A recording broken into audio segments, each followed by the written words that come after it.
Possession. Possession क्या चीज है? या अध्यास। अध्यास शब्द है संस्कृत भाषा का। तो अध्यास का अर्थ क्या है या अध्यासन का अर्थ क्या है? उसको अंग्रेजी में हमने लिखा है पोजेशन। पोजेशन कई लोग समझते हैं, जो अंग्रेजी भाषा का ज्ञान रखते हैं वो पोजेशन का अर्थ तो समझते ही हैं। और अध्यासन का अर्थ क्या है? जो पोजेशन का अर्थ है वही अध्यासन का लगभग अर्थ है। अध्यासन के वैसे तो मुख्य रूप से जो अर्थ है वह अधिकार से है, अध्यक्षता से है। एक शब्द है अध्यक्षता, ठीक ना? अध्यक्ष, प्रेसिडेंट, टू प्रिसाइड, ठीक। पोजेशन का अर्थ और अध्यासन का अर्थ क्या एक ही है? जी हाँ, लगभग एक ही है। वैसे ये जो पोजीशन शब्द है ज्यादातर जो प्रयोग किया जाता है पश्चिमी देशों में, अमेरिका के अंदर या फिर अंग्रेजी भाषी जो देश हैं जहां इंग्लिश जहां बोली जाती है, पोजीशन वर्ड यूज हो जाता है ज्यादातर के लिए साइकोलॉजिकल प्रॉब्लम्स के लिए, खास करके जो सुपर नेचुरल पोजीशंस होती हैं जिसको घोस्ट पोजीशन कहते हैं, या जो कि एक तरह से ब्लैक मैजिक, विचक्राफ्ट, इन सब चीजों का अंग है पोजीशन। कि जैसे किसी ऊपरी हवा ने, किसी ऊपरी ताकत ने आपके ऊपर अपना कब्जा कर लिया हो और आपके मुंह से वह बोल रहा हो।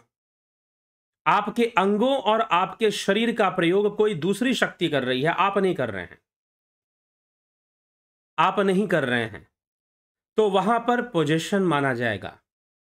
पोजीशन अर्थात कि जो चीज जैसे दिखनी चाहिए या फिर जिसका आधार है या जिसका अधिकार है, उसका अधिकार ना रहकर उसके ऊपर कोई दूसरा व्यक्ति अधिकार जमाना शुरू करे, कोई दूसरी ताकत उसके ऊपर अधिकार जमा ले और उसकी अपनी जो शक्ति है वो उस समय के लिए काम करनी बंद कर दे, तो वो पोजीशन है। पोजीशन का अर्थ है कब्जा, कब्जा कर लेना किसी चीज पर, खासकर विशेषकर ऐसी चीज के लिए कब्जा कर लेना जो आपका नहीं है, आपने गलत ढंग से किया। हालांकि पोजीशन सही ढंग में भी, ये सही अर्थों में भी इस शब्द का प्रयोग होता है। अब यहां पर जो अध्यासन शब्द है संस्कृत भाषा का, उसका अर्थ क्या है? अध्यासन शब्द का अर्थ है वही चीज कि कब्जा कर ले, या मतलब कि वास्तव में जिस वस्तु की सत्ता है वह ना दिखाई देकर कोई दूसरी वस्तु दिखाई देनी शुरू कर दे सत्ता में, वह ना सामने आकर कोई दूसरी चीज आपको दिखनी शुरू हो जाए, कोई दूसरी चीज आ जाए, तो उसे हम अध्यासन कहेंगे। जैसे कि रज्जू में सर्प का दर्शन होना, रस्सी में सांप दिखाई देना। आप थोड़े से अंधेरे कमरे में गए, वहां रस्सी पड़ी हुई थी लेकिन आपको लगा कि नहीं सांप है, सर्प है, और जैसी विचार सर्प का आया, एक आइडिया डेवलप हुआ कि यह तो सर्प है, तो लाठी लाओ, डंडा लाओ, पड़ोसी को बुलाओ, सांप को निकालो, भगाओ, मारो, जो करना है। अब 50 तरह की चीजें शुरू हो जाएंगी उसको लेकर, 50 तरह की चीजें शुरू हो जाएंगी। तो यह क्या हुआ? यह अध्यासन हो गया। अध्यासन एक प्रकार की भ्रांति है, अध्यासन भी एक प्रकार का कब्जा है। अर्थात वास्तव में जो वस्तु है वह ना होकर वह कोई और, कुछ समय के लिए वह कोई और हो रहा है। जैसे कि पोजीशन वर्ड में भूत प्रेत से संबंधित चीजों को लिया जाता है कि व्यक्ति के शरीर पर अपना कंट्रोल नहीं रहेगा और उसके ऊपर घोस्ट का पोजीशन हो जाएगा। किसी, हम यहाँ पर देश में जो है लोग कहेंगे ऊपरी हवा किसी के ऊपर आती है, तो ऊपरी हवा किसी के ऊपर आती है मतलब उस व्यक्ति का अपना अधिकार अपने शरीर पे नहीं रहता है, उसकी अपनी चेतना शरीर के प्रति जो जागृत होनी चाहिए वह नहीं रहती है, और कोई दूसरी शक्ति जो है उसके शरीर का प्रयोग करना शुरू कर देता है। कुछ इस प्रकार की बातें। तो बहुत सारी इसके ऊपर आप अगर सर्च करेंगे तो बहुत सारी हॉलीवुड फिल्में बनी हैं पोजीशन के नाम से, और इन सब चीज़ों पे हॉरर सब्जेक्ट के ऊपर बहुत ज़्यादा पश्चिमी देशों में फिल्में बनती हैं, क्योंकि वहाँ पर भूत प्रेत की मान्यता बहुत अधिक है। शायद हमारे देश से भी कई गुना अधिक भूत प्रेत की मान्यता पश्चिमी देशों में पाई जाती है। तभी ज्यादातर जो ईसाइयत का जो प्रचार है, ईसाई मत का जो प्रचार है, वो भूत प्रेत प्रेतात्मावाद पर बहुत ज्यादा निर्भर करता है।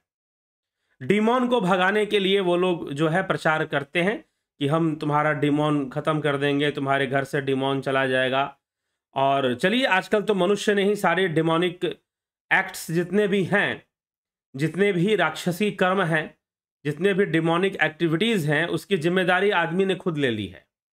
बहुत सारे लोग खुद ही डिमोन के रूप में घूमते रहते हैं और तरह तरह के क्रिमिनल एक्टिविटीज में इन्वॉल्व होते रहते हैं, कई तरह के काम करते रहते हैं। तो डिमोन ये जो चीज है, उससे बचने के लिए क्रिश्चियनिटी उपाय दिया करती है। तो भूत, लेकिन जो मनुष्य रूप में जो डिमोन है, उनसे बचने का कोई उपाय नहीं दे पाती। समस्या यहां पर। तो ईसाइयत जो है आपको डिमोनिक चीजों से बचने का उपाय तो दे देगी, लेकिन मनुष्य रूप में जो डिमोनिक लोग हैं, उनसे बचने का कोई उपाय वह नहीं दे पाती है। तो यहां पर यह समस्या आती है। वैसे उपाय तो आपके भीतर है, प्रत्येक चीज का उपाय आपके भीतर है। हमारे चैनल पर प्रेतात्मावाद पर कई वीडियोस हैं, एक पूरा प्लेलिस्ट है प्रेतात्मावाद के नाम से, पैरानॉर्मलिज्म के नाम से, ठीक ना, पैरानॉर्मल थिंग्स या पैरानॉर्मल सब्जेक्ट पर एक पूरा प्लेलिस्ट है, आप उसको भी देख सकते हैं। भविष्य में बीच में भी कभी कभी इन विषयों पर चर्चा होती रही है, और बड़े बड़े इसके जो रिसर्चर्स हुए हैं, साइंटिस्ट हुए हैं, उनकी भी चर्चा होती रही है, जो पैरानॉर्मल थिंग्स के ऊपर रिसर्च करते हैं। तो चलिए, हम ये पोजेशन के कॉन्सेप्ट को क्लियर करने के लिए इन बातों को ले रहे थे। हमारा जो विषय है वो विवेक चूड़ामणि का विषय है, और विवेक चूड़ामणि में आत्मा है, ब्रह्म है, माया है, अनात्मा है और आत्मा वस्तु है। तो हम अनात्म वस्तु की चर्चा करते हुए फिर आत्म वस्तु की चर्चा हमने की। अब आत्म वस्तु की चर्चा कल हमने कर ली, आज अध्यासन की चर्चा है। अध्यासन क्यों? अनात्मा और आत्मा को समझाने के बाद आदि गुरु शंकराचार्य अध्यासन को समझा रहे हैं। अध्यासन को समझाना इसलिए जरूरी है, अध्यासन मतलब पोजेशन, अध्यासन मतलब पोजेशन ही समझिए। और समझना क्यों जरूरी है? क्योंकि अनात्म वस्तुओं ने एक पोजेशन कर रखा है, इस माया का एक पोजेशन है। वैसे तो चलिए, पश्चिमी देशों के अंदर या ईसाइयत के अंदर, क्रिश्चियनिटी के अंदर पोजेशन मतलब घोस्ट पोजेशन या डिमोनिक पोजेशन को वो मानते हैं कि भाई कोई व्यक्ति के ऊपर कोई डिमोनिक पावर हावी हो जाए, कोई शैतानी ताकत उसके ऊपर, कोई ऊपरी हवा उसके ऊपर हावी हो जाए, तो बोलेंगे कि he is possessed. He is possessed मतलब कि उसके ऊपर किसी दूसरी शक्ति का अधिकार हो चुका है, उसके ऊपर कब्जा हो चुका है किसी दूसरी ताकत का, किसी दूसरी ऊपरी शक्ति का, ऊपरी हवा का। ठीक है, कुछ इस तरह की मान्यता वहां पर है पोजेशन को लेकर।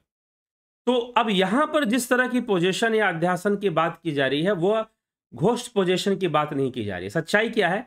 We all are possessed according to Advaita Vedanta. Vedanta के अनुसार, आदि गुरु शंकराचार्य के अनुसार, यहां पर हम सब के सब पोजेस्ड लोग हैं। हम सब पोजेशंस में ही जिंदगी जी रहे हैं। हमारे ऊपर हमारा कंट्रोल नहीं है, हमारे ऊपर माया का कंट्रोल है, हमारे ऊपर त्रिगुणी माया का कंट्रोल है, और वही हमें फोर्स करती है। आपको लगता है कि आपको भूख लगी और आप बढ़िया से रेस्टोरेंट में गए और आपने बहुत बढ़िया और स्वादिष्ट खाना खाया क्योंकि आपके पास पैसे थे, आपने पैसे खर्च किए और आपने बहुत स्वादिष्ट खाना खाया। तो आपके अनुसार तो आपने अपनी मनमर्जी कर ली। अब यहां पर जो माया का जो पोजीशन है उसे बहुत बारीकी से समझाया है आदि गुरु शंकराचार्य ने कुछ श्लोकों में। माया ने जो पोजेस कर रखा है आपको, उसके बारे में वो समझा रहे हैं, और इतने बढ़िया से समझाया है, इतने अच्छे से समझाया कि चलिए हम श्लोकों पर जाएंगे अभी कि कौन सी वो बात कह रहे हैं। लेकिन श्लोक सीधा पकड़ोगे तो शायद आपको समझ में ना, इसलिए मैं पहले ही आपको एक भूमिका दे देता हूं, एक कॉन्सेप्ट दे देता हूं ताकि क्लियर हो जाए, तो श्लोक समझने में भी आसानी हो जाएगी फिर। तो आदि गुरु शंकराचार्य यहां क्या समझाना चाहते हैं? यहां जो हम अध्यासन की बात कर रहे हैं या पोजेशन की बात कर रहे हैं, वो कोई डिमोनिक पोजेशन की बात नहीं कर रहे हैं। वो रस्सी में सर्प के समान, ये एक एग्जाम्पल है, या डिमोनिक पोजेशन भी एक एग्जाम्पल है, जो कि क्रिश्चियनिटी में पोजेशन का अर्थ लिया जाता है कि कोई डिमोनिक चीज आपके ऊपर हावी हो जाए, कोई ऊपरी हवा, जैसे कि लोग कहते हैं दिल्ली उल्ली में, उत्तर भारत की तरफ लोग कहते हैं ऊपरी हवा आ गई किसी के ऊपर, ठीक ना, कुछ इस तरह की बातें करते हैं, किसी पर जिन्न आ गया, किसी पर मसान आ गया, किसी पर इस तरह की बातें। ये सब क्रिश्चियन एक्सप्लेनेशन है कि डिमोनिक पोजेशन हो गया। लेकिन यहां पर आदि गुरु शंकराचार्य माया के पोजीशन के बारे में बात कर रहे हैं। आपको भूख लगी, बढ़िया कुछ खाने का मन किया, चटपटा खाने का मन किया, आप निकले, घर से बाहर निकले, रेस्टोरेंट में पहुंच गए या फास्ट फूड किसी शॉप पर पहुंच गए और आपने पैसे खर्च किए और वहां पर आपने खाया। आपके पास पैसे थे, आपने कमाए थे, आपने ये कहा कि भाई मैंने तो अपनी मर्जी से खाया, अपने पैसे से, अपनी कमाई से, मन मर्जी से खाया। लेकिन वेदांत ये बात नहीं मानता। वेदांत कहता है यू आर पोजेस्ड। एक फोर्स है, एक नेचर का फोर्स है, एक माया की शक्ति है, एक माया की ताकत है, वह त्रिगुणी शक्ति है, सत रज तम से भरी हुई शक्ति है। तो वह जो है उसने आपको दबाव दिया, उसने आपको फोर्स किया कि आप खाना खाइए। अब उसका पोजीशन कितना स्ट्रांग है? उसका पोजीशन इतना स्ट्रांग है कि आपको फील भी नहीं होता है कि you are possessed. You are possessed. ये आपका रियल नेचर नहीं है कि आप स्वादिष्ट भोजन करेंगे। तो सारी चीजें, आहार, निद्रा, भय, मैथुन, अर्थात भोजन करना, भयभीत होना, सोना एंड सेक्सुअलिटी, तो ये जितनी भी ये चीजें हैं, this is the force of nature. आपको लगता है कि ये आपका विल है, नहीं, यह तो नेचर का फोर्स है। नेचर ने आपको इन्हीं सब चीजों से तो बांध के रखा हुआ है। आप भयभीत होते हैं, क्यों? क्योंकि आपके अंदर अहंकार है। आप शरीर की रक्षा करना चाहते हैं, शरीर के प्रति आसक्ति है, आपको मृत्यु का भय रहता है, फिर आपको नींद आती है, that is also a force of nature. आपको भूख लगती है, आपने उस भूख को एक्सेप्ट कर लिया, भाई मुझे भूख लगी है तो मुझे खाना मिलना चाहिए, और खाना खा लिया आपने, तो आपने सोचा कि बस मैंने अपने मन का काम कर लिया, मेरी मनमर्जी हो गई और मैंने जो है अपनी सफल हो गया मैं, क्योंकि मैंने वो कर लिया जो मैं चाहता था। परंतु ऐसा कुछ है नहीं, ऐसा कुछ है नहीं। तो क्या चीज है, विषय क्या है यहां पर, यह हमें देखना होगा। तो यह पोजीशन है, एक्चुअल में ये आपका फ्री विल नहीं है। आपको भूख लगी और आपने अपनी मन मर्जी का खाना खाया, this is not your free will. यह तो नेचर का फोर्स है कि नेचर ने आपके ऊपर दबाव डाल के रखा है कि आपको खाना खाना है। और ये पेट कभी भरता नहीं, आज खाओगे फिर खाली हो जाएगा, फिर खाओगे फिर खाली हो जाएगा, फिर खाओगे, लगा रहेगा। यह तो आपको एक साइकिल में रखता है, आपको एक चक्कर में डाल के रखता है। तो यही पोजीशन है। आपको एक व्यक्ति है, अब जो है एक पुरुष है, जैसे कि टीनेजर्स हैं, तो टीनेजर्स के साथ बहुत सारी प्रॉब्लम्स होती हैं टीनेजर लोगों के बीच में, क्योंकि वो एक ब्रेन डेवलपमेंट के स्टेज से गुजर रहे होते हैं, एक हार्मोनल चेंजेस उनके बॉडी में आ रही होती हैं, और जो अपोजिट जेंडर के प्रति उनका अट्रैक्शन भी उस समय बढ़ रहा होता है, और कई बार ज़्यादा बढ़ जाता है। तो वो कई तरह की चीज़ों को फेस कर रहे होते हैं, लेकिन दैट इज पोजेशन, वह भी एक कब्जा है। आप किसी सुंदर स्त्री से विवाह करना चाहते हैं, या कोई सुंदर स्त्री किसी सुंदर पुरुष से विवाह करना चाहती है, या उससे मिलना चाहती है, मित्रता करना चाहता है या चाहती है, यह जो चाहना है आपकी, that is not a free will, that is a force of nature. वो फोर्स ऑफ नेचर ही है जो आपको पोजेस करके रखा हुआ है और तरह तरह के कार्य करने को प्रेरित कर रहा है। ठीक है, वो आपकी अपनी विल नहीं है। यह संपूर्ण शरीर एक कैद खाना है, लेकिन इसकी फीलिंग मनुष्य को नहीं है। चलो, जहां डिमोनिक पोजेशन होती है वहां पर आदमी को पता चल जाता है कि आई एम पोजेस्ड। जिस समय पोजेशन हुई शायद उस समय नहीं, तो उसके बाद पता चलता है आई एम ए पोजेस्ड, जहां डिमोनिक पोजेशंस होती हैं। लेकिन जो माया का पोजीशन है जीव के ऊपर, जो उसे समझने ही नहीं देता कि वो बंधन में है, लेकिन फिर भी यह जीवन इतना अपने आप में इतना सही है कि वो जीवन के किसी ना किसी मोड़ पर मनुष्य को समझ में आ जाएगा कि वो बंधन में है और उसे बंधन मुक्त होना है, उसे बंधन मुक्त होना है, यह उसे समझ में आ जाएगा। तो ये समझने की आवश्यकता, ये बात समझ में आनी चाहिए कि हमें बंधन मुक्त होना है, लेकिन यह बात समझ में नहीं आती है, और आदमी पोजेस्ड अवस्था में ही जीता रहता है और अपने तरह माया के प्रभाव में तरह तरह के काम करके उसको लगता है कि I am living through my free will. नहीं भैया, ये पूरा शरीर ही एक बंधन है, एक ही मुंह है, इसमें छाले पड़ जाए तो खाना मुश्किल, कुछ प्रॉब्लम आ जाए तो फिर फूड डालने के लिए डॉक्टर लोग पता नहीं शरीर में कितने छेद कर देंगे और वहां से फूड डाल देंगे। ठीक है, तो ये सब बातें समझनी है। तो पोजीशन यहां पर विवेक चूड़ामणि में जो माया का पोजीशन है उसकी चर्चा की जा रही है और क्या कहा जा रहा है, आइए देख लेते हैं। किस बात को यहां समझाने का प्रयास किया जा रहा है अध्यास प्रकरण में। तो कह रहे हैं अन्ना अत्रान आत्मनहमिति मतिर्बंध एषो अस्य पुंसः प्राप्तो अज्ञानं जनन मरण क्लेश समाप्त हेतु येनैवायं वपुरिद मसत् सत्यमित्यात्म बुद्धया पुष्यत्युक्षत्यवती विषय स्तंतुभि कोशकृद्वत्।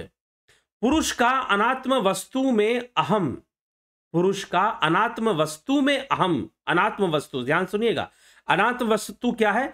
महत तत्व से लेकर शरीर तक, स्थूल देह तक जितने भी विषय हैं, चाहे वो पंचभूत हों, चाहे पंच तन्मात्राएं हों, चाहे पंच ज्ञानेन्द्रियां हों, चाहे पंच कर्मेंद्रियां हों, चाहे अंतःकरण चतुष्टय हो, ये 24 तत्व महत से लेकर देह पर्यंत जितने भी विषय हैं वह सबके सब अनात्म वस्तु हैं। चाहे आप किसी से प्रेम करते हैं, चाहे आप किसी से नफरत करते हैं, चाहे आप किसी के लिए पुण्य करते हैं, चाहे पाप करते हैं, चाहे दान पुण्य करो, जो करो, चाहे आपके अंदर दया भाव हो, चाहे आपके अंदर माया हो, जो भी हो, वह सब अनात्म विषय है। इंद्रियों के द्वारा अनुभव किया गया प्रत्येक विषय अनात्म विषय ही है।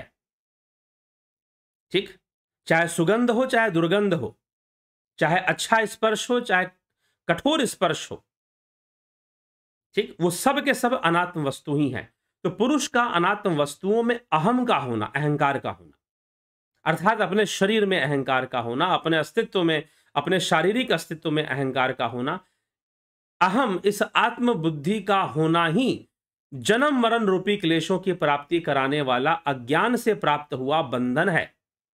यह अज्ञान से प्राप्त हुआ, क्योंकि अनात्म वस्तुओं में अहम का होना ही अज्ञान से प्राप्त हुआ, अविद्या से प्राप्त हुआ बंधन है, जिसके कारण यह जीव इस असत शरीर को सत्य समझकर, अर्थात शरीर को, असत शरीर को सत्य समझकर इसमें आत्मबुद्धि हो जाने से तंतुओं से रेशम के कीड़े के समान इसके विषयों द्वारा पोषण, मार्जन और रक्षण करता है। ठीक ना, विषयों में लिप्त हो जाता है और विषयों के द्वारा ही इस शरीर का पोषण, मार्जन और रक्षण वो करता रहता है, इसे साफ करता रहता है, इसका पोषण करता रहता है और उसकी रक्षा करता रहता है, कोई बीमारी ना लग जाए, कहीं से कोई चोट ना लग जाए, और इस प्रकार से वो चलता रहता है। तो यह जो अहम भाव है, अनात्म वस्तुओं में अहम भाव का आ जाना, अविद्या जनित अहम भाव, अज्ञान जनित अहम भाव का आ जाना, यह जो है अनात्म वस्तुओं में जो अहम भाव आएगा वो अज्ञान जनित ही होगा, वो अविद्या जनित ही होगा। ठीक है, क्योंकि जैसे ही ज्ञान होगा तब तो मुक्ति का मार्ग शुरू हो जाएगा, मुक्ति की प्रक्रिया फिर जुड़ जाओगे। तो अनात्म वस्तुओं का यहां पर अहम हो जाना, यह जो है बंधन है, यहां पोजेशन है, you are possessed, you are possessed here. तो यह एक बंधन है, यही अध्यास है, यही अध्यासन है। तो यहां एक बंधन है और उस बंधन के कारण आप असत वस्तु को सत मानते हैं। उस बंधन के कारण आप क्या करते हैं? असत वस्तु को सत मानना शुरू कर देते हैं। अर्थात आप रज्जू में सर्प ढूंढ लेते हैं, आप रज्जू में सांप देखना शुरू कर देते हैं। फिर आगे क्या कह रहे हैं इसको देखिए। अतस्मिस्तद बुद्धि प्रभवती विमूढ़स्य तमसा विवेका भावाद्वयी स्फुरति भुजगे रज्जुधीषणा ततो अनर्थव्रातो निपतति समादातुरधिक स्ततो यो असद्ग्राह सही भवति बंध शृणु सखे। मूढ़ पुरुष को तमोगुण के कारण ही, मूढ़ पुरुष को तमोगुण के कारण ही अन्य में अन्य बुद्धि होती है। तमोगुण के कारण उसे अन्य में अन्य बुद्धि प्राप्त हो जाती है। विवेक ना होने से ही रज्जु में सर्प बुद्धि होती है। ऐसी बुद्धि वाले को ही नाना प्रकार के अनर्थों का समूह आकर घेर लेता है। अतः हे मित्र तुम सुनो, यह जो असदग्राह है वही बंधन है। असदग्राह, ग्राह मतलब मगरमच्छ। यह जो असत है, असत वस्तु है, जो अनात्म वस्तु है, वही ग्राह है। और तमोगुण की अधिकता होने के कारण भ्रम पैदा होता है, इल्यूजन्स होते हैं। डिल्यूजन्स, कई तरह के भ्रांतियां पैदा हो जाती हैं, और उन भ्रांतियों के वशीभूत वह सुखी होता रहता है, दुखी होता रहता है। आगे कहते हैं, अखंड नित्याद्वय बोध शक्त्या स्फुरंत आत्मा नमनंत वैभवम समावृणोत्यावृति शक्तिरेशा तमोमयी राहुरिवार्क विमम। अखंड, नित्य और अद्वयी बोध शक्ति से स्फुरित होते हुए अखंडैश्वर्य संपन्न आत्म तत्व को यह तमोमयी आवरण शक्ति इस प्रकार ढक लेती है जैसे सूर्य मंडल को राहु ने ढक लिया हो। तो जो हमारे अंदर जो आत्मा की शक्ति है, जो आत्मा हमारे भीतर ही, हमारे साथ ही है, लेकिन फिर भी अविद्या ने उसको ढक के रखा हुआ है। तमोमयी जो आवरण शक्ति है, तमोमयी आवरण शक्ति की बात की जा रही है, उसने ढक के रखा हुआ है। ठीक है। तिरोभूते स्वात्मन्य मल तरते जोवती पुमाननात्मानं मोहादहमीति शरीरम कलयति ततः क्राम क्रोध प्रभृति भीरमुम बंधन गुणई परमं विक्षेपाख्या रजसा उरुशक्ति व्यर्थयति। अति निर्मल तेजोमय आत्म तत्व के तिरोभूत होने पर पुरुष अनात्म देह को ही मोह से मैं हूं ऐसे मानने लगते हैं। अर्थात आत्म तत्व का तिरोभूत, तिरोभूत होने का मतलब अदृश्य होना, तिरोभूत होने का मतलब अदृश्य होना। तो अति निर्मल तेजोमय आत्म तत्व के अदृश्य होने पर तिरोभूत अदृश्य होता नहीं है, ठीक है, लेकिन वह अदृश्य पता तिरोभूते, इसलिए कहा गया तिरोभूते स्वात्मन्य मल तरते जोवती पुमानात्मा पुमान नात्मानम। अर्थात अति निर्मल तेजोमय आत्म तत्व के तिरोभूत अदृश्य होने पर अनात्म देह को ही मोह से मैं हूं ऐसा मानने लग जाता है। तब रजोगुण की विक्षेप नाम वाली अति प्रबल शक्ति काम क्रोध अपने बंधकारी गुणों से इसको व्यथित करने लग जाती है। काम हो गया, क्रोध हो गया, अनेकों चीजें पैदा होनी शुरू हो जाती हैं रजोगुण के कारण जीव के अंदर, क्योंकि जो सत्य है वो ढांक लिया गया, जो आत्मा का सत्य है वो तिरोभूत हो गया, अदृश्य हो गया, ढांक लिया गया। तो ढांक लेने के कारण, अविद्या के कारण जो मन में काम क्रोध आदि विकार जो है पैदा हो जाते हैं और उसके वशीभूत कर्म पैदा होते हैं और कर्मों का फल पैदा होता है। कर्म करो फल भोगो, कर्म करो फल भोगो, ये कालचक्र चलता रहता है और जीव इस मृग मरीचिका में फंसा रहता है, उलझा रहता है, ये चलता रहता है। ठीक है। आगे कहते हैं, महामोह ग्राह ग्रसन गलितात्मावगमनो धियो नानवस्था स्वयं भिनन्यस्तद गुणतया अपारे संसारे विषय विषपूरे जल निधौ निमज्जोन्नमज्जायम भ्रमति कुमति कुतसित गति। तब यह नाना प्रकार की नीच गतियों वाला कुमति जीव विषय रूपी विष में भरे हुए इस अपार संसार समुद्र में डूबता है, उछलता है, अटखेलियां करता है, कभी कॉन्फिडेंस में आ जाता है, कभी डिप्रेशन में हो जाता है, कभी ये करके दिखाता है, कभी वो करके दिखाता है। तो महारूप रूपी ग्रह के पंजे में पड़कर आत्मज्ञान के नष्ट हो जाने से बुद्धि के गुणों का अभिमानी होकर उसकी नाना अवस्थाओं का अभिनय करता हुआ भ्रमता रहता है। ये उसका भ्रमण चलता रहता है, फंसा रहता है इसमें। ठीक है। आगे फिर कहते, भानु प्रभा संजनिता भ्रपंक्ति भ्राणु तिरोधाय विजृंभते यथा आत्मोदिता अहंकृत रात्मतत्वम तथा तिरोधाय विजृंभते स्वयं। जिस प्रकार सूर्य के तेज से उत्पन्न हुई मेघमाला सूर्य को ही ढककर स्वयं फैल जाती है, उसी प्रकार आत्मा से प्रकट हुआ, जो आत्मा से यहां पर कहने का मतलब आत्मोदिता अहंकृति रात्मतत्वम, अर्थात आत्मा के सकाश से संयोग कर कर अविद्या जनित अहंकार जो है वह जो बादल है। अब देखिए बादल कैसे बनते हैं, यहां पर बहुत सुंदर एग्जाम्पल लिया गया है, यहां पर बहुत सुंदर उदाहरण लिया गया है, यहां पर बहुत सुंदर उदाहरण लिया गया है सूर्य और बादल का। बादल कैसे बनते हैं? सूर्य की तेज किरणें जब ऊष्मा पैदा करती हैं, ताप पैदा करती हैं जल के भीतर, समुद्र के जल में, तो भारी मात्रा में समुद्र का वाष्पीकरण होता है और फिर दूसरे गैस उन सब का एक सहयोग लेकर उस वाष्प से बहुत बड़े एक बादल का निर्माण होना शुरू हो जाता है। देखिए सूर्य के ऊर्जा से, सूर्य की ही शक्ति से जो बादल बने हैं, वो बादल क्या करते हैं? सूर्य को ही ढांक लेते हैं। सूर्य की शक्ति से, सूर्य के ताप से जो बादल बने हैं, वो सूर्य को ही ढांक लेते हैं, वो सूर्य को ही कवर कर देते हैं और जीवों का पोजीशन कर लेते हैं कि भाई सूर्य नहीं है, अब तो मैं हूं।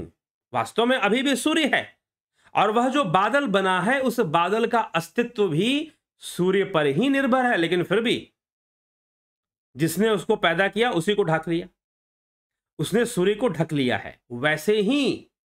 वैसे ही परमात्मा के सकाश से ही माया भी सृजित है, परंतु यह माया, यह अविद्या आत्मा को ही ढक लेती है, आत्मा को ही ढक लेती है, और आत्मा को ढक लेने के कारण जीव जो है उस माया के वशीभूत सारे कर्म किए जाता है। जीव जो है उस माया के वशीभूत सारे कर्म किया जाता है, और उसका जीवन मृग मरीचिका के समान हो जाता है। मृग मरीचिका का तात्पर्य कि जैसे मृग मरु मरीचिका, कल भी हमने चर्चा किया था। मरु मरीचिका मतलब रेगिस्तान में क्या होता है कि आपको जलाशय दिखाई देंगे। इसके बारे में भी बहुत सुंदर आदिगुरु शंकराचार्य मरु मरीचिका की चर्चा करते हैं, लिखते हैं।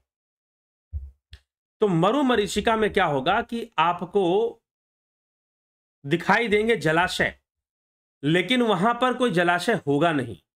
दुर्भाग्यपूर्ण यह है कि वहां पर कोई जलाशय होगा नहीं, दिखाई तो देगा लेकिन होगा नहीं। तो यह मरु मरीचिका है। रेगिस्तान में ऐसा दृश्य बनता है। कई बार आप गर्मी के मौसम में अगर गाड़ी से सफर कर रहे हैं तो आपको दिखाई दे सकता है रोड के ऊपर भी, आपको रोड पर भी मरु मरीचिका दिख सकती है कि भाई जैसे पानी है, बारिश हो रखी है, रोड पे पानी जमा, लेकिन पानी नहीं होगा। जैसे ही गाड़ी आगे बढ़ेगी सारा पानी गायब हो जाएगा।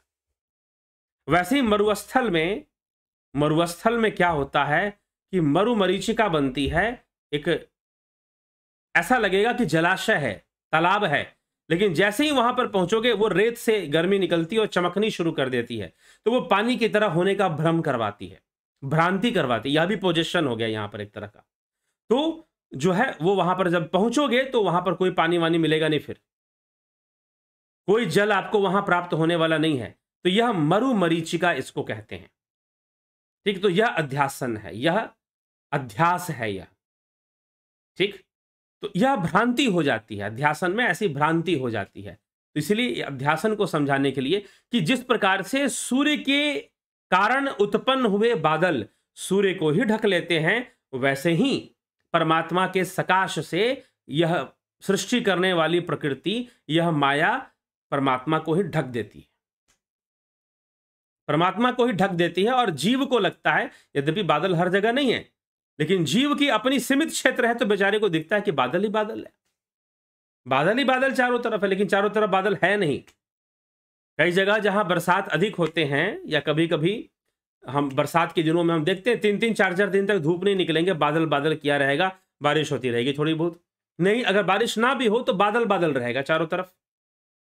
तो बादल ने, जो कि सूर्य से ही पैदा हुआ, सूर्य की शक्ति से ही पैदा हुआ और सूर्य को ही ढक लिया, वैसे ही इस माया ने, वैसे ही अविद्या ने ढक के रखा है हुआ है आत्मा को, ढक के रखा हुआ है उस परमात्मा को, वैसे ही माया ने ढक के रखा हुआ है। यही अध्यासन है।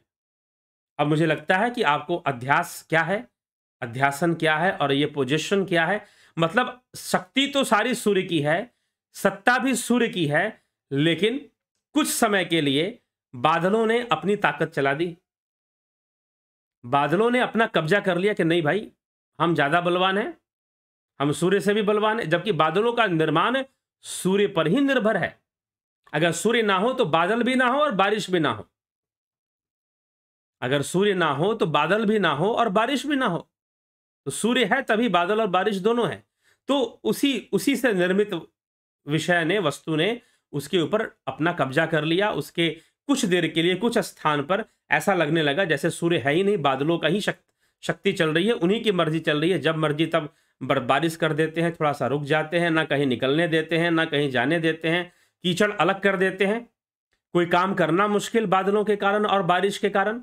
लेकिन यह जो बादल और बारिश जिन्होंने सूर्य के ऊपर पर्दा कर दिया है, वो खुद सूर्य की शक्ति से ही उत्पन्न है। वैसे ही यह माया, यह त्रिगुणी माया उस परमात्मा के सकाश से, उस परमात्मा की के सकाश से, उसकी अध्यक्षता से, उसकी अध्यक्षता से, उसके सकाश से ही यह संपूर्ण प्रकृति कार्य कर रही है, संपूर्ण माया कार्य कर रही है। लेकिन इस प्रकृति ने, इसने उस आत्मा को ढक के रखा है।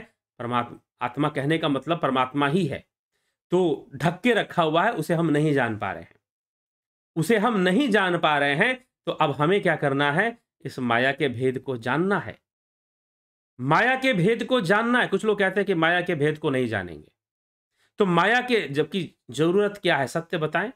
माया के भेद को जिसने जान लिया, समझ लिया, वही सही मायनों में भक्ति कर पाएगा, योग कर पाएगा। नहीं तो हो सकता है कि भक्ति और योग के नाम पर करना कुछ और था और आप कुछ और रास्ते पर चल पड़े, क्योंकि गुरु जी ने आपको वही रास्ता दिखा दिया और गुरु जी ने कह दिया कि माया को जानने की कोशिश मत करो, बस जो मैं कर रहा हूं वो करो, माया अपने आप खत्म हो जाएगी। माया खत्म भी ना हुई, ना चेले की हुई, ना गुरु की हुई, दोनों की माया खत्म ना हुई। ठीक, तो इस प्रकार की समस्या आ जाती है फिर। तो इसीलिए जो है, इसको जानना जरूरी है। जितना आप इसको जानोगे उतना इसका समाधान भी ढूंढ लोगे। माया को जानोगे तो उसका समाधान भी ढूंढ लोगे। उसके सत्य को जानना जरूरी है। वो असत रूप में हमारे सामने है, परंतु उसके सत्य को जानना जरूरी है। तो सत्य ने, अब एक बार क्या हुआ, एक छोटी सी कहानी, मैंने कोई प्रवचन कर रहे थे, तो मैंने उनके मुख से सुनी थी।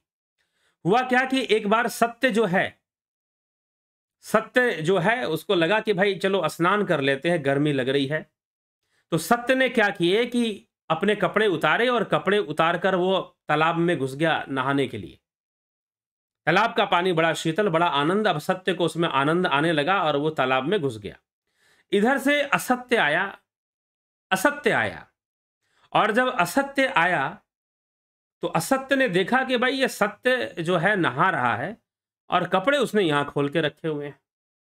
असत्य ने सोचा कि मैं गाली बहुत सुनता हूं, और सत्य जो है हर जगह प्रशंसा सुनाई जाती है, सत्य की गुणगान होता है इसका, और मुझे गालियां देते हैं लोग।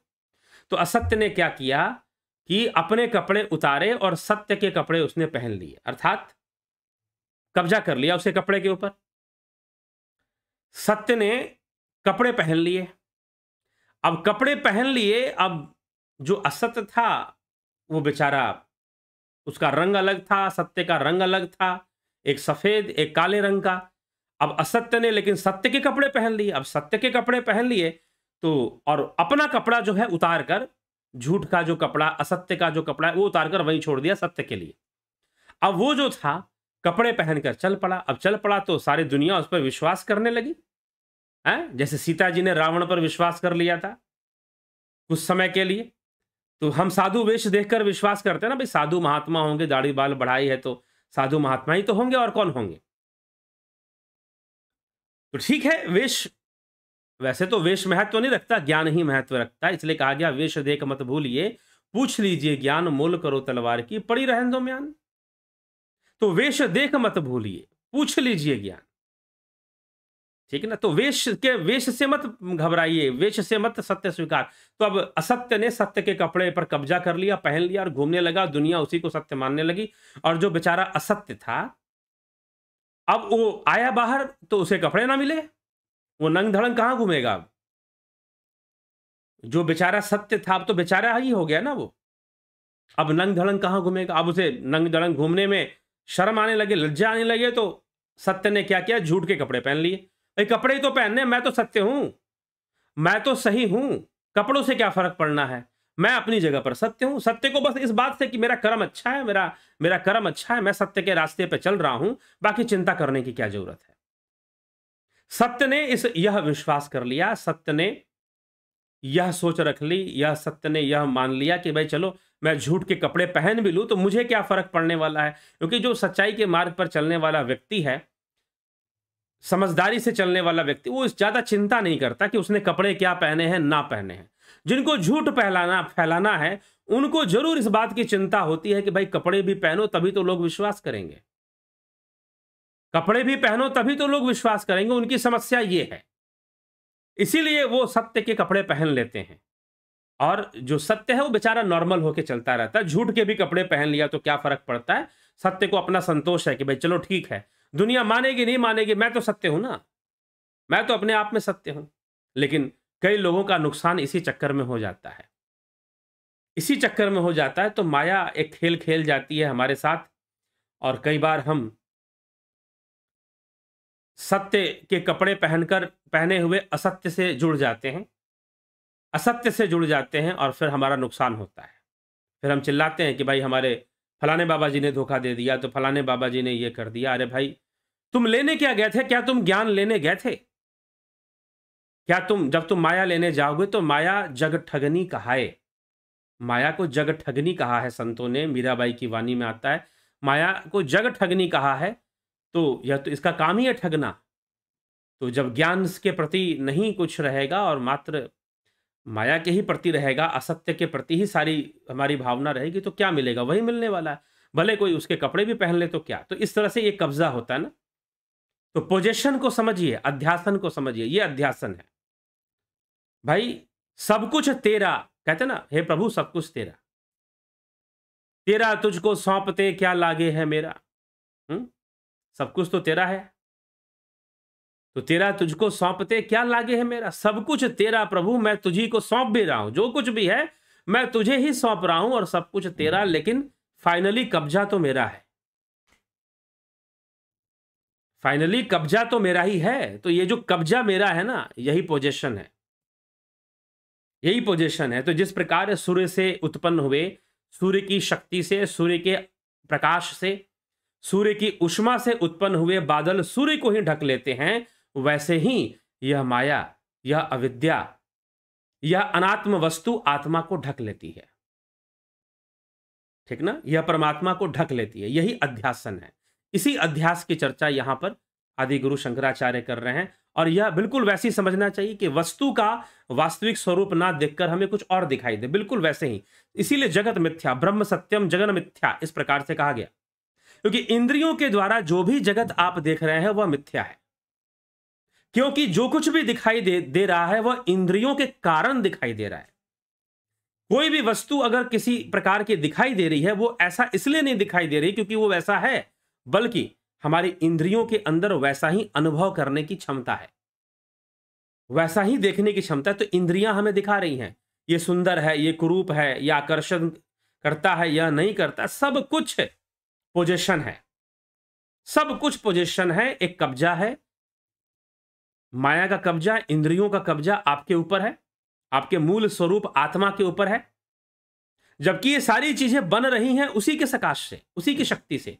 जैसे कि सूर्य के प्रकाश से बादल बनते हैं और वही बादल सूर्य को ही ढक लेते हैं, वैसे ही अविद्या ने, इंद्रिय जनित मिथ्या अनुभूतियों ने, कर्म संस्कारों ने उस आत्मा को ढक के रखा हुआ है। इसलिए महर्षि पतंजलि कहते हैं योगश्चित्त वृत्ति निरोधा तदद्रष्टु स्वरूपे अवस्थाना। ठीक, तो चित्तवृत्ति निरोध करते हुए, इस माया का निरोध करते हुए, चित्तवृत्तियों की सारी चीजें, संपूर्ण माया चित्तवृत्ति के रूप में हमारे भीतर है। हम जो कुछ भी इंद्रियों से देख रहे हैं वास्तव में वो हमारे अंदर ही बन रहा है। हाँ, इंद्रियां बाहर से पकड़ रही है, लेकिन जो भी छवि बन रही है वो अंदर बन रही है। तो संपूर्ण वृत्तियां हमारे भीतर है जो हमें उलझाने वाली, फंसाने वाली हैं। तो उनका पोजीशन है, उन्होंने पोजेस करके रखा, और हमें फिरत सदा माया करी प्रेरा, काल ही कर्म ही स्वभाव गुण घेरा, कबहू करी करुणा नर देही, देत ईश बिनु हेतु सनेही। फिरत सदा माया से प्रेरित होकर जीव भटकता रहता है। यही बात गोस्वामी तुलसीदास जी रामचरितमानस में लिख रहे हैं कि फिरत सदा माया करी प्रेरा, काल ही कर्म ही स्वभाव, काल और कर्म के वशीभूत, स्वभाव गुण घेरा, अनेकों गुणों के वशीभूत, कबहू करी करुणा नरदेही, और फिर करुणा के वशीभूत होकर जब उसको नरदेह प्राप्त हो जाता है, ईश कृपा से जब नरदेह प्राप्त हो जाता है उसको, देत ईश बिनु हेतु स्नेही, बिना किसी हेतु के, स्नेह के कारण, कल्याण के कारण, करुणावश उसको ऐसे मिल जाता है, मनुष्य जीवन मिल जाता है। तो मनुष्य जीवन की उसे प्राप्ति हो जाती है, और फिर वो योग मार्ग पर चलकर अपना कल्याण कर सकता है, कैवल्य पद की प्राप्ति कर सकता है, मुक्ति को प्राप्त कर सकता है। यही आदि गुरु शंकराचार्य कैवल्य पद की भी चर्चा यहाँ पर करते हैं। तो यह अध्यासन है, यह पोजेशन है, माया का पोजेशन है, इस प्रकार से बना हुआ है। समझें और इसका लाभ उठाएं। चलिए अब आपके कमेंट्स को भी देख लेते हैं, कौन क्या कहना चाहता है। बबीता धीमान जी बहुत बहुत अभिनंदन। सोमनाथ शिंदे जी अभिनंदन है आपका। विक्रम सिंह जी बहुत अभिनंदन जी। स्मृति रस्तोगी जी आपका अभिनंदन। अवनी प्रधान जी, बलदाऊ नाथ योगी, शंकर प्रसाद प्रणाम आचार्य। प्लीज मेंशन द श्लोक नंबर इन अ विवेक चूड़ामणि। श्लोक नंबर, आप क्यों श्लोक नंबर, सारे अध्याय का नाम बताया जा रहा है। अध्यासन, इस चैप्टर का नाम अध्यास है, अध्यास, ठीक है। उसके अंदर जो श्लोक संख्या है, आप अगर शुरू से फॉलो करेंगे तो श्लोक नंबर की आपको जरूरत नहीं पड़ेगी, क्योंकि कहीं से भी श्लोक नहीं लिए जा रहे हैं। सीक्वेंस में पूरी चर्चा सीक्वेंस में, आज यह 23rd वीडियोज है पॉसिबली, तो 23rd वीडियोज है, तो सारे चर्चा सीक्वेंस में चल रही हैं। कोई रैंडमली कहीं से भी कुछ नहीं बोला जा रहा है, यह ध्यान रखिएगा। तो एक सीक्वेंस में, एक कंटिन्यूटी में सारी चीजें हैं, तो आप फॉलो कीजिएंगे तो आपको श्लोक संख्या पता ही चल जाएगा, ठीक है। तो इसके लिए वैसे तो अभी हमने जो लिया है 139वें श्लोक से लेकर जो है 144वें तक लिया गया है आज की चर्चा में, ठीक। तो यह चीज है, तो आप इसको देख सकते हैं। आप जुड़े रहें, बने रहें, सब सीक्वेंस में चल रहा है, रैंडमली नहीं चल रहा है। अफंता प्रोडक्शन जी बहुत अभिनंदन है। रूपलाल जी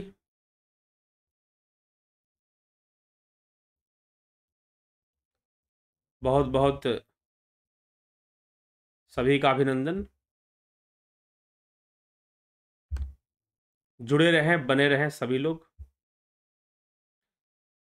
जगत नारायण जी, कन्हई कुमार जी, दिनेश महाराज, राम निवास मीना, बलवंत सिंह गोहिल, अर्जन चौहान, रमेश पेशवानी, बिमला शाह, चित्रंजन बरुआ, सरोज कृष्णानी, पिंटू वासवा जी, राकेश मराठे जी, सविता नायक जी बहुत अभिनंदन, कुलदीप सिंह जी, शिवम भट्ट, गोविंद भाई देसाई। आत्मा को देख सकते हैं, अनुभव कर सकते हैं जी, बिल्कुल ध्यान योग से संभव है। देखा ये क्यों, पराई चीज नहीं है, देखोगे क्या। हम देखते पराई चीजों को हैं, हम उसमें स्थित हो सकते हैं, आत्म स्थित जिसे हम कह सकते हैं, ये कह सकते हैं कि हम आत्मा में स्थित हो सकते हैं। गणेश पवार जी, गोविंद भाई, अजीत अपराजित, सुनिधि पाठक, विनोद कुमार शर्मा, एके भट्ट, राजकुमार, जयप्रकाश यादव, दिनेश महाराज। अब बोल तब्बल भुजा बल के बारे में चर्चा कर देना गुरुदेव। भुजा बल मतलब क्या कहना चाहते हैं? भगो धारण करने वाले भगवान हैं, तो भग क्या है? भग पर कई बार चर्चा हो चुकी है। ऐश्वर्य, कीर्ति, सौम्यता, ब्रह्मचर्य, ब्रह्मचर्य अथवा वहाँ वीर्य भी कहा जाता है उसको।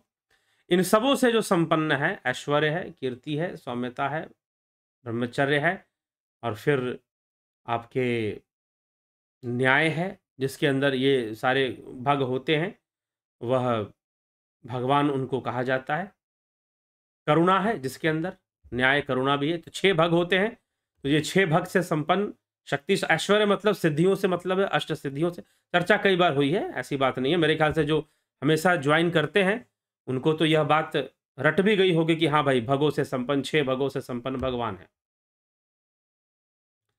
जीव क्या है? यह शुद्ध चेतन आत्मा है। यह अपने आप को भूल जाने के कारण, मन का स्वाद लेने के कारण और बाहर मुखी होने के कारण भटक रहा है। मन पहुंच विकारों में पहुंचा हुआ है। रूप रस गंध स्पर्श शब्द 5वीं भूल जाओ। ठीक है। स्मिता सावंत, विपिन कुमार, कमलेश खैरनर, एके भट्ट जी बहुत सुंदर विवेचना माया और बादल का जी।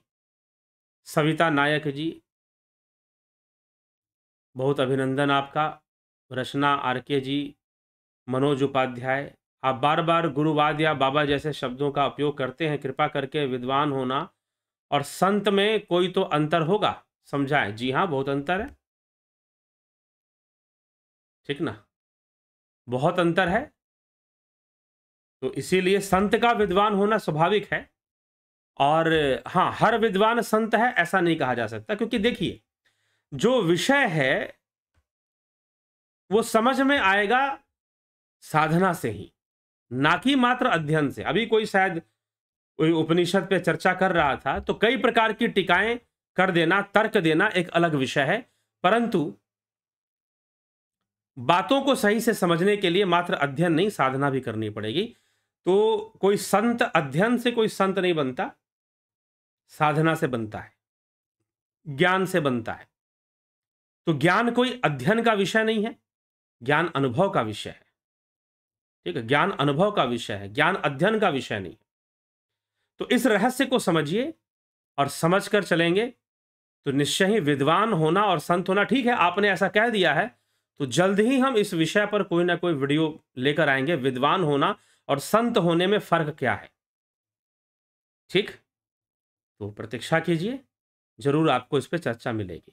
तो बहुत बहुत आभार आप सभी का। अब विराम देंगे और ध्यान योग साधना का जो विषय है उसे समझें। और 14 तारीख से 14 दिसंबर से ध्यान योग का कोर्स शुरू हो रहा है। ध्यान योग का कोर्स शुरू हो रहा है, आप उसे ज्वाइन कीजिए और जो है आप ज्वाइन कर आप इसका पूरा पूरा लाभ उठाइए। ठीक है, तो चलिए अभी हम यहां पर विचारों को विराम देंगे। ध्यान योग करेंगे तभी संतत्व आएगा। तो जरूर विद्वान होने और संत होने में क्या अंतर है, इस पर चर्चा एक दिन करेंगे, लाइव चर्चा। अच्छा विषय है ये, तो इस पर एक दिन लाइव चर्चा में इस पर लाया जाएगा यह विषय और इस पर चर्चा किया जाएगा। चलिए बहुत बहुत आभार आप सभी का। जुड़े रहें, बने रहें, लाभ उठाते रहें और शेयर भी करें ताकि दूसरे लोग भी समझें और लाभ उठा पाए।